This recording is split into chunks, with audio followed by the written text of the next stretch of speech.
I welcome the decision to set up the AI Foundation at the Council for Sustainable AI. I congratulate France and my dear friend President Macron for these initiatives and assure our full support. We must also make the global partnership for AI truly global in nature. It should be more inclusive of the global South and its priorities, concerns, and needs. To build on the momentum of this Action Summit, India would be happy to host the next summit. Thank you.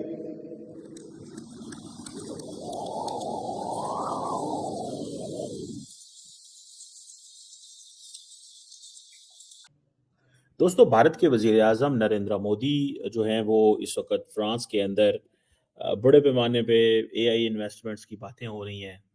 और सबसे interesting बात यह है कि European union जो है वो कह रही है कि हम 200 बिलियन यूरो लगाएंगे एआई के अंदर, और India is going to be their partner.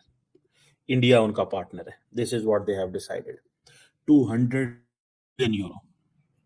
और नरेंद्र मोदी ने भी अपनी स्पीच कर दी। और अगला आपको पता है कि जो नेक्स्ट, ठीक है जी, जो नेक्स्ट एआई समिट है वो कहाँ होगी? वो इंडिया के अंदर होगी। मैक्रोन ने रिसीव करा, उन्होंने होस्ट करा, को होस्ट करा प्रधानमंत्री मोदी ने। वाइस प्रीमियर चाइना के वहां पे बैठे हुए, वहां पे बात चल रही है एआई की। वहां पे बातें चल रही हैं किस तरीके से आप एआई की सॉफ्टवेयर डेवलप करेंगे, किस तरीके से इसको और आगे ले जाएंगे। यहां पे अमेरिका कहता है कि एक हैंड्स ऑफ अप्रोच होनी चाहिए, जिसको जो मर्जी वो करने दो। यूरोप कहता नहीं, we need stricter oversight. Europe कहता है कि यार एआई जो है वो बड़ा खतरनाक हो सकता है। इंफ्रास्ट्रक्चर डेवलपमेंट की बात हुई फ्रांस से। हेलो दोस्तों, जैसा कि आपने हाईलाइट में देखा, प्रधानमंत्री नरेंद्र मोदी पेरिस में होने वाले समिट में हिस्सा लेंगे। इस समिट में दुनिया भर के आम नेता कामकाज के तरीके और डेवलपमेंट के आर्थिक पर चर्चा करेंगे। इस समिट में प्रधानमंत्री मोदी ने सह अध्यक्ष होगी। फ्रांस में हो रही समिट इस साल 2023 में यूरोप और 2024 में साउथ कोरिया हुई समिट की अगली कड़ी है। तो दोस्तों चलिए देखते हैं कि पाक मीडिया इस पर क्या रिएक्शन देता है, उनका क्या कहना है इस वीडियो के बारे में। इंडिया की ये वैल्यू एंड वर्थ है। मैं आपको ये बताता चलूं कि Canadian prime minister Justin Trudeau से बहुत दूर खड़े हैं। Canadian prime minister Justin Trudeau French president से बहुत दूर खड़े हैं।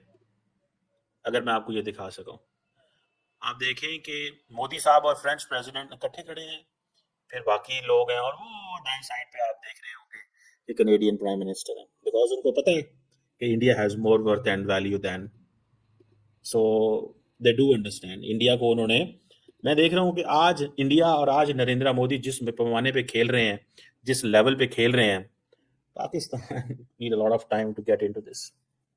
बहुत टाइम चाहिए, बहुत ही ज्यादा वक्त चाहिए। थोड़ा वक्त नहीं चाहिए, बहुत ही ज्यादा वक्त चाहिए।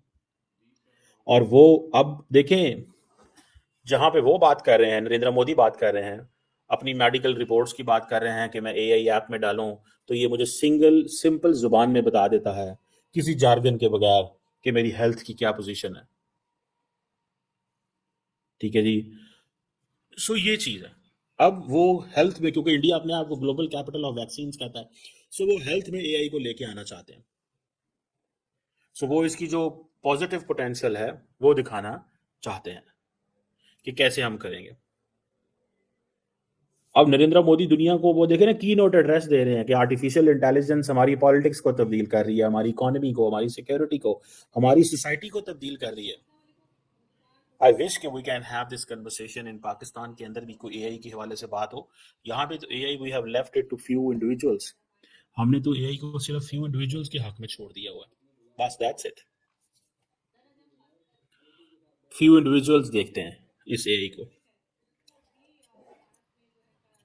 सिर्फ और सिर्फ इंडिविजुअल्स देखते हैं जनाब, और कोई नहीं देखता। हमारी हुकूमत को कुछ पता नहीं है कि क्या हो रहा है या क्या होगा या कैसे चीजें चलेंगी। और other than that, Narendra Modi इसको समझ रहे हैं कि मैं ग्लोबल साउथ की रिप्रेजेंटेशन कर रहा हूँ। उन्होंने अपनी ग्लोबल साउथ की जो कहानी है वो भी एक्सप्लेन की है कि देखें जनाब, हम तो ग्लोबल साउथ के लोग हैं, हम तो ग्लोबल साउथ के लोग हैं।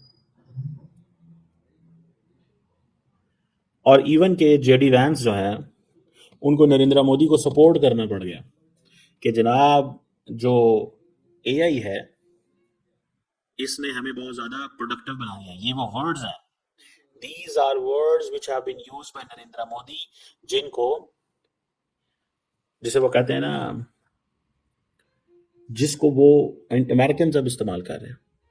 जब नरेंद्र मोदी ने वहां पे ये कहा कि जी हमने तो डिजिटल पब्लिक इंफ्रास्ट्रक्चर बना दिया है for 1.4 billion people low cost पे, ओपन एंड एक्सेसिबल नेटवर्क्स बना दिए हैं, बहुत सारी एप्लीकेशंस बना दी हैं, this is what he said it. उन्होंने वहां भी ये कहा और वो सारे यूएन जनरल सेक्रेटरी भी सुन रहे हैं। ठीक है, अब वो क्या बात क्या कह रहे हैं, मोदी साहब कह रहे हैं जी कि हम तो लीड कर रहे हैं एआई को अडॉप्ट करने में। इवन के उसने कहा, नरेंद्र मोदी ने कहा, for the techno legal solutions, हमारी जो डाटा प्राइवेसी है। और फिर उन्होंने ये भी कहा कि हमारे पास तो एआई टैलेंट पूल है, हमारे बच्चे इस्तेमाल करो, हमारे लड़के लड़कियों को नौकरियां दो, हमारे लड़के लड़कियों को नौकरियां दो, हमारे पास एआई डाटा पूल है। सो इससे आपको अंदाजा हो जाएगा कि किस लेवल पे वो खेल रहे हैं। और यूरोपियन यूनियन परेशान है। परेशान ये है कि अमेरिका ने यूरोप के ऊपर भी सैंक्शंस लगा दिए, European steel and aluminium export के ऊपर सैंक्शंस लगा दिए। यूरोपियन यूनियन कहता है भाई ठीक है, इसीलिए तो एमानुएल मैक्रोन जफियां डाल रहे हैं, इसीलिए तो भाई साहब एमानुएल मैक्रोन जो है वो जफियां डाल रहे हैं। किसको डाल रहे हैं? मोदी साहब को। और उनको समझ आया, ठीक है जी, उसको इस चीज की समझ आया कि जैसे तैसे जो भी करना है, ठीक है जी, जैसे तैसे जो भी करना है, हमें हर कीमत के ऊपर इंडिया के साथ लेके चलना पड़ेगा। बिकॉज अमेरिका के ऊपर तो कनाडा भी एतबार नहीं कर रहा, यूरोपियन यूनियन भी एतबार नहीं कर रहा। देखिए हालात ये पैदा हो गए हैं कि फ्रांस जो है वो इंडियन रॉकेट लॉन्चर सिस्टम खरीद रहा है, Indian rocket launcher system. And these conversations are at very advance level. कहां एआई, कहां फ्रांस जो है राफेल दे रहा है, रॉकेट लॉन्चर सिस्टम खरीद रहा है। ये multi barrel rocket launcher system है कि आप देखें ना, हालात ये हैं कि इंडिया से फ्रांस जाएंगे, इंडिया से फ्रांस रॉकेट लॉन्चर सिस्टम जाएंगे, बिकॉज सस्ते हैं, बिकॉज वो समझते हैं कि इनके साथ हमारी क्रेडिबिलिटी है, हमें टेक्नोलॉजी ट्रांसफर में मसला नहीं होगा, हमें सस्ती चीजें चाहिए। वेस्टर्न वर्ल्ड आपस में बहुत महंगी चीजें बेचती है और लेती देती है। वो कहते हैं कि हमें ये जो काम चाइना ने करना था वो काम कौन करेगा, वो काम इंडिया से लो, सस्ता, जबरदस्त। और उनको ये समझ आ गई है कि इंडिया डेमोक्रेट कंट्री है, हमें इस चीज की भी कोई प्रॉब्लम नहीं है। ये जो इंडिया का पिनाका रॉकेट सिस्टम है जिसकी रेंज 90 किलोमीटर है, ये फ्रेंच डेलीगेशन को रिसेंटली उन्होंने डेमोन्स्ट्रेट किया था 2-3 महीने पहले, और उन्होंने कहा था ठीक है। सो फ्रांस जो है वो बड़ी एक्टिव टॉक्स में है कि पिनाका जो है वो ले लो, सस्ता है। क्वेश्चन ये है कि अगर फ्रांस इंडिया से मिलिट्री हार्डवेयर खरीद रहा है तो गल तो फिर आगे निकल गई ना, बात तो भाई आगे निकल गई, बात यहां तो ना रही गई। डील सुनना हो गई है, लेकिन डील यानी कि होनी है, लेकिन टॉक्स कंप्लीट हो गई हैं। You see, so many things. Financial cooperation, 10 किस्म की डील साइन हुई, बातचीत हुई, बहुत सारी चीजें हुई वहां पे। लेकिन एक चीज मीडिया ने मिस कर दी। दोस्तों, फ्रांस का यह कहना है कि भारत का जो मल्टी बैरल रॉकेट लॉन्चर है जिसका नाम है पिनाका या संस्कृत में पिनाक, वो हमें चाहिए। अभी तक तो हम यही देख रहे थे कि भारत फ्रांस से बात कर रहा है राफेल की, भारत फ्रांस से बात कर रहा है स्कॉर्पियन सबमरीन्स की, भारत इसकी उसकी, चलो हम चेक काटते हैं, चलो हम इंपोर्ट। यहां पे उल्टा फ्रांस ने भारत को यह बोल दिया कि यार ठीक है, जो आपको चाहिए डन, जो भी आपको चाहिए done, we will do it. लेकिन यार सुना है कि आपके पास जो पिनाका सिस्टम है वो बहुत जबरदस्त है, दोस्तों खबरें यह भी आई हैं कि आर्मीनिया को भारत ने पिना कर दिया। जाहिर सी बात है, इंडोनेशिया ने ब्रह्मोस खरीदा है, मलेशिया, फिलीपींस। तो ये जो सारी चीजें बन रही हैं इस वक्त, it is not just India that wants French technology, it is also the French who are now slowly and slowly looking at Indian technology. अब ये देखिए साहब, हमने कल ये बात कवर करी थी, होना ही था, मतलब ऐसी कोई सीक्रेट या ब्रेकिंग न्यूज नहीं है मेरे पास कि मैं आपको बता दूंगा साहब मैंने बोला था ये हो गया, नहीं, ये दुनिया को पता है। और ये बात भी तय हो गई है कि 31 March by the end of the financial year Rafale M की भी डील साइन हो जाएगी और स्कॉर्पियन सबमरीन्स की भी डील साइन हो जाएगी। यहां पे इंडियन एयरफोर्स का ये मानना है कि यार अगर आप और जेट्स ले रहे हो, बाहर से ले रहे हो, और जो कि मैंने भी बात करी है कई लोगों से, very senior veterans of the Indian air force, वो कहते हैं ऑलरेडी आपका एक राफेल का इकोसिस्टम बन चुका है। यानी कि आपकी एक स्क्वाड्रन हाशिमारा में है, एक स्क्वाड्रन आपकी अंबाला में है। उसके अलावा आईएनएस विक्रांत के ऊपर आप कह रहे हैं कि 26 राफेल आपने और डालने हैं। अगर ये सब चीजें हैं, if these things are there, then why do you need to introduce a brand new fighter into the system? आज इसके ऊपर थोड़ा सा डिस्कशन हो जाए।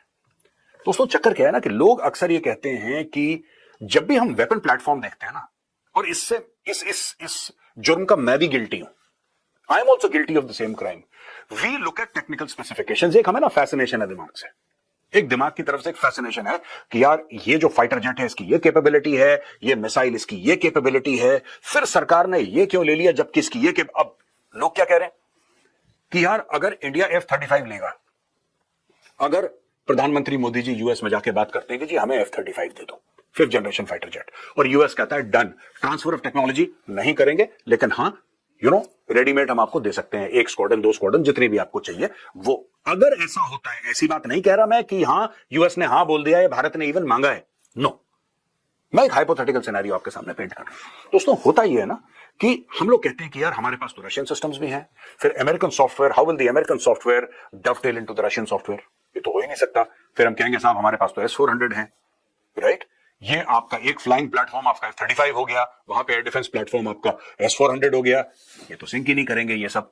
ये बातें एक लेवल पे सच भी है, मैं ये नहीं कह रहा कि सिंक नहीं हो सकते, मेरा ये मानना नहीं है कि ये काम नहीं हो सकता, मैं सिर्फ ये कह रहा हूं कि ये काम बड़ा डिफिकल्ट है, इट्स वेरी डिफिकल्ट, और कंट्रीज अपोज करती हैं। यार अमेरिका कल आपको फाइटर जेट देगा, वो बोलेगा कि यार S-400 को तुम टाटा करो, S-400 को तुम टाटा करो, क्योंकि अगर S-400 को रोकना है तो किसको रोकना है? F-35 को रोकना है, या किसी फ्लाइंग प्लेटफॉर्म को तो रोकना है, या फिर बैलिस्टिक मिसाइल को रोकना है, वरना कोई S-400 क्यों लेगा?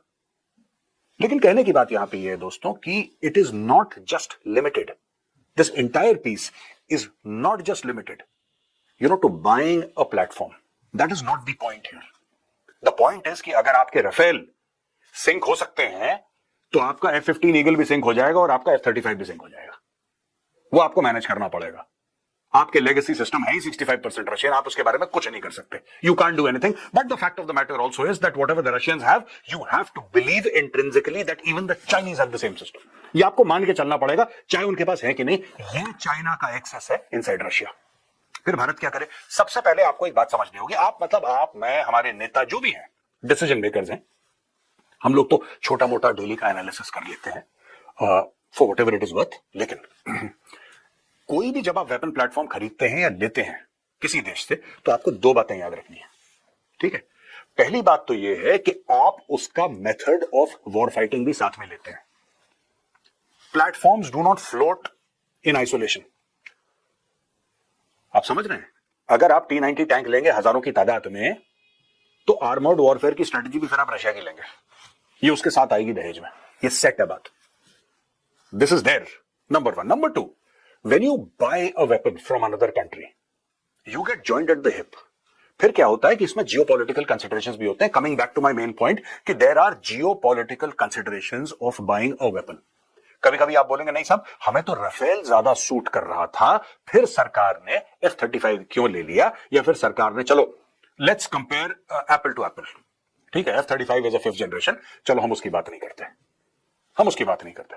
अगर नहीं साहब हमें जब राफेल सूट कर रहा था, फिर सरकार ने फॉर एग्जांपल F-15 ईगल का कॉन्ट्रैक्ट क्यों ले लिया? ऐसा कोई कॉन्ट्रैक्ट है नहीं दोस्तों, ना भारत ने बात करी है, ऐसी कुछ बात नहीं है, मैं सिर्फ आपको एक एग्जांपल देकर समझाने की कोशिश कर रहा हूं कि यार हमारे पास तो ऑलरेडी ये है, हमारा इकोसिस्टम है, नेवी में भी आने वाला है, 2 स्क्वाड्रन्स ऑलरेडी हैं, यार इसकी फिर रिपेयर एंड मेंटेनेंस भी आसान हो जाएगी, फिर इसके देखो हब भी हम आसानी से बना लेंगे, फिर इसके स्पेयर पार्ट्स का भी, you see there is an entire ecosystem behind a fighter jet, there is an ecosystem even behind a Maruti car.